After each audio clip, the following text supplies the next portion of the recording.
പ്രിയമുള്ളവരെ, വിശുദ്ധ ലൂക്കാസ് സുവിശേഷം അധ്യായം 1 34 തിരുവചനം. മറിയം ദൂതനോട് ചോദിച്ചു, ഇതെങ്ങനെ സംഭവിക്കും? മംഗളവാർത്ത കേട്ടപ്പോൾ അതിൻ്റെ ആകുലതയിൽ മറിയം ദൂതനോട് ചോദിക്കുന്നതാ. തൻ്റെ ബുദ്ധിക്ക് ഇത് മനസ്സിലാകുന്നില്ല, ഇതെങ്ങനെയാണ് സംഭവിക്കുന്നത്. അപ്പോൾ ദൂതൻ അവളെ ആശ്വസിപ്പിക്കുന്നത്, ധൈര്യപ്പെടുത്തുന്നത് ഇങ്ങനെയാണ്: പരിശുദ്ധാത്മാവ് നിൻ്റെ മേൽ വരും, അത്യുന്നതൻ്റെ ശക്തി നിൻ്റെ മേൽ ആവസിക്കും. പ്രിയമുള്ളവരെ, അനുദിന ജീവിതത്തിൽ നമുക്കറിയാം ചില കാര്യങ്ങളൊക്കെ എങ്ങനെ ചെയ്യും, ഇനി എന്താ അടുത്ത സ്റ്റെപ്പ്, എന്നെക്കൊണ്ട് പറ്റുന്നില്ല, എൻ്റെ കഴിവിനും കാര്യപ്രാപ്തിക്കും അപ്പുറത്താ, ഇങ്ങനെ വല്ലാത്തൊരു ടെൻഷനൊക്കെ വരുന്ന സമയമുണ്ടല്ലോ. നമുക്ക് ധ്യാനിക്കാവുന്ന വചനഭാഗമാണിത്.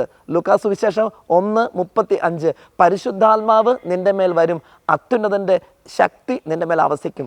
നമ്മുടെ കഴിവിന് അപ്പുറത്തുള്ളതെല്ലാം പരിശുദ്ധാത്മാവിന് വിട്ടുകൊടുത്തിട്ട് പരിശുദ്ധാത്മാവിൽ ആശ്രയം വയ്ക്കുക.